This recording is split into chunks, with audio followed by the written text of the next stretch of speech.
Sa Re Ga Ma Pa season 5 ஆனது ஆரம்பமாயிருக்கிறது. அதாவது little சாம்ஸனுடைய நிகழ்ச்சியானது முடிவடைந்து பெரியவர்களுக்குரிய பாடல் நிகழ்ச்சியானது ஆரம்பமாயிருக்கிறது. அந்த வகையில் பல போட்டியாளர்கள் பாடல்களை பாடியிருந்தார்கள் சென்ற வாரம். அந்த வகையில் இந்த வாரம் ஒரு முக்கியமான ஒரு பிரபலத்தினுடைய மகள் பாடலை பாடியிருக்கிறார். அதாவது தேவயானியினுடைய மகளாகிய இனியா இந்த பாடல் போட்டியில் பங்கேற்றிருக்கின்றார்.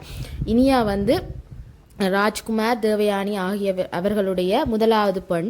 இவர் மிகவும் அழகான பாடல்களை பாடுவார்கள் என்று தங்களுடைய நேர்காணல்களில் தேவயானி கூறியிருப்பது நாம் அறிந்ததே. அந்த வகையில் மக்களும் பொதுமக்களும் அதை கண்டறிய வேண்டும் என்ற நோக்கில் தேவயானியினுடைய மகளாகிய இனியா சரிகமபா சீசன் 5 போட்டியாளராக கலந்து கொண்டிருக்கின்றார். அந்த வகையில் இவர் என்ன பாடல் பாடியிருக்கிறார் என்று பார்த்தோம்னா, இளையராஜாவினுடைய மகளாகிய பவதாரணி பாடின மயில் போல பொண்ணு என்ற பாடலைத்தான் பாடியிருக்கிறார். மிகவும் அழகான ஒரு பாடலை பாடி கோல்டன் ஷவரை பெற்று சரிகமபா போட்டியில் செலக்ட் ஆகியிருக்கிறது மிகவும் மகிழ்ச்சியான ஒன்றாக காணப்படுகின்றது.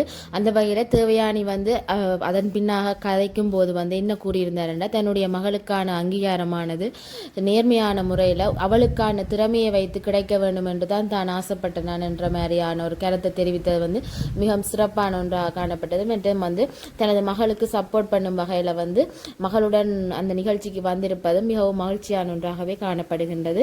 இந்த காணொளி பற்றிய கருத்துக்களை மறக்காம எங்களோட கமெண்ட் பாக்ஸில் தெரிவிங்க. நன்றி.